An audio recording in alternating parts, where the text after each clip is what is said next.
최근에 이 김정은이 문재인과 친서를 교환할 때는 뭐 남북관계 발전을 도모할 수도 있다고 해놓고 이렇게 맹비난하고 특히 핵전쟁까지 앞당겨 올 수 있다고 우리 국방부, 이 한미연합군사위원회에 대해서 맹비난하고 있습니다. 그렇기 때문에 제가 어제도 말씀드렸지만 김정은이 노리는 것은 단 한 가지입니다. 남북관계 발전을 이룩하려면 문재인 정부 시절 문재인 대통령처럼 자기들의 지휘봉, 즉 김정은의 말에 절대 복종하라는 겁니다. 그렇게 되면 남북관계도 얼마든지 발전할 수 있다는 겁니다. 핵실험을 하던 대륙간 탄도미사일을 발사하던 아니면 중단거리 미사일을 발사하던 극초음속 미사일을 발사하던 SLBM을 발사하던 상관하지 말라는 것입니다. 자기네들이 자기 길을 가는데 왜 거기에 감노하라 배노라 하는 것이죠. 문재인 대통령처럼 자기들에게 지휘봉에 따라 움직이고 발밑에 들어온다면 남북관계 발전은 얼마든지 생각해 볼 수 있다는 것, 지금 그것을 이야기하고 있는 것입니다. 자, 이렇게 주간 동향을 말씀드리기 전에 우선 오늘은 제가 중요한 분을 한 분 모셨습니다. 성함이 손계훈 전 총경, 경찰청에서 대공 분야를 담당했던, 대공 수사를 대표적으로 담당해서 대표를 맡았던 손계훈 전 총경님, 지금은 한국체육대학교에서 특수, 경비 이런 양성을 하는 그 교수님으로 재직하고 있습니다. 이 총경님, 제가 오늘 모신 것은 이 검수완박이라는 것은 우리 국민들도 잘 모릅니다. 특히 뭐 검찰이 뭐 수사를 하든 부정부패를 하든 뭐 특수범죄, 특수부가 있든 없든 전혀 관계치 않고 개의치도 않습니다. 저도 마찬가지입니다. 검찰이 누구를 수사하든 말든 우리는 법과 원칙에 따라 정직하게 살아가는 일반 국민들에게는 아무 상관도 없는 거죠. 가장 많은 비리를 저지르고 있는 게 누구죠? 청와대에 들어가는 이 문재인 대통령, 그리고 청와대 수석 비서관들. 이번에도 지금 국민의힘에서 조국을 비롯한 추미애 또 고소하지 않았습니까? 엄청난 많은 사람들이 비리를 저지르고 권력에 아부아참하면서 대통령의 눈치를 보면서 대통령이 지명했던 성철호, 울산시장이죠. 그 울산시장, 그 사람이 당선되는 날이 나에게는 가장 기쁜 날이라고 말했던 문재인. 이런 사람들의 비율을 맞추면서 안하무인격으로 권력을 남용해서 도와줬던, 자, 이런 사람들을 수사하는데 당연히 수사해야죠. 그런데 우리 국민들은 아무 상관없습니다. 이 검수완박이라는 것은 검찰의 수사권을 완전히 박탈한다. 이 줄임말이 검수완박이라고 하는데 그것이 통과되든 통과 안 되든 우리는 관계치 않습니다. 그런데 이것이 우리 헌법에 위배되는 사항이라는 것이죠. 이번에 국민의힘에서도 또 이준석 대표도 그렇고 안철수 민수위원장도 그렇고 이것은 정말 잘못된 것이라고, 그렇게 되면 부정부패가 늘어날 뿐만 아니라 권력을 쥔 정치인들이 부정부패는 더 심화될 것이라는 것입니다. 여기에 권성동이라는 이 국민의힘 당대표가 이렇게라도 하지 않았으면 뭐 민주당이 끌려갔다. 여러분, 이게 말이 됩니까?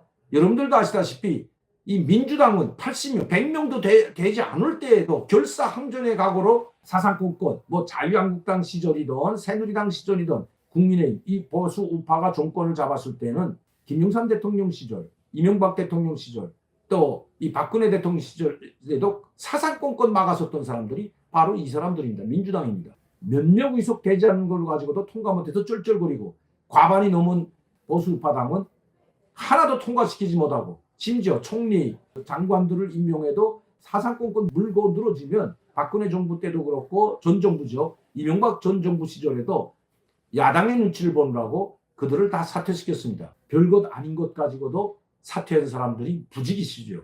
그런데 뭐가 두려운지 이 100석이나 아마 되는 당을 야당 의석을 가지고도 또 국민들의 절대적인 지지를 받고 있는데도 불구하고 왜 이렇게 양보를 하고 한통속이라는 것이 이번에 드러난 것 같습니다. 여기에 격분해서 이 경찰에 계시던 몸담고 계시던 이분은 검수완박을 하게 되면 검찰의 수사권을 완전히 박탈하게 되면 그 수사권이 다 어디로 가나요? 경찰에 가죠. 그런데 또 이 경찰에 다 주지 않고 이제는 또 무슨 중수총이라는 것을, FBI와 같은 중수총이라는 것을 또 내온다고 합니다. 하고 또 내와봐야 또 검찰과 같은 똑같은 권력을 가지게 되는 것은 당연한데 왜 이렇게 검찰은 검찰대로 있고 검찰청은 검찰청, 또 이제 거기다 중수총을 하나 만든다고 하는데 중수총을 만들어봤자 이것도 권력 집단의 눈치를 보는 건 뻔할 건 뭐 말할 것도 없습니다. 검찰개혁이라는 것은 제가 볼 때는 법에 대해서는 잘 모른다고 하지만 지금까지 한국에 와서 제가 경험하고 직접 느낀 것은 이 검찰 개혁이라는 것은 바로 정치 권력, 이 대통령 권력에서 자유롭게 정치인이든 국회의원이든 대통령이든 그 가족이든 친척이든 수사할 수 있는 독립기구로 빨리 벗어나는 것이 이게 검찰개혁의 첫 번째 순서가 아닐까요? 매번 김대중 대통령이나 노무현 대통령 시절 그리고 보수 정권 시절에도 검찰개혁의 첫 번째 개혁은 바로 검찰이 독립하는 거라고 했습니다. 그런데 그 검찰 독립을 하자고 하는데 검찰 독립은 시켜주지 않고 이제는 검찰을 아무런 기능도 없는 호수아비, 핫바지로 만들겠다는 것이 더불어민주당이고 국민의힘인 것 같습니다. 다 한통속이죠. 자기들의 부정부패를 수사하겠다는 검찰을 옷을 벗기는 꽁꽁 밧줄로 묶어놓는 이런 데 지금 서로 야합했다는 것. 그러나 또 중수청을 만든다고 호들갑을 떨고 있습니다. 중수청을 만들 것이 아니라 검찰에 수사 권한을 더 주고 정치적으로 독립할 수 있는 누구도 대통령 권력이 이 검찰에 압력을 가지 못하게 얼마나 압력을 넣었습니까? 박범계, 추미애, 문재인까지 압력을 넣어서 할 수 없이 윤석열 당선인이 지금 옷을 벗고 그래서 국민들이 그래도 조만한 배짱을 가지고 대통령과 맞섰던 사람 없다. 대통령 임명해준 이 권력을 가지고 검찰총장이지만 그래도 부정부패를 뿌리째 뽑겠다고 나섰던 사람은 윤석열이다. 이 부정부패 집단들이 자기들의 비리를 감추기 위해서 이 수사를 하고 있는 이 윤석열 검찰총장을 압박을 해서 옷을 벗긴 거죠.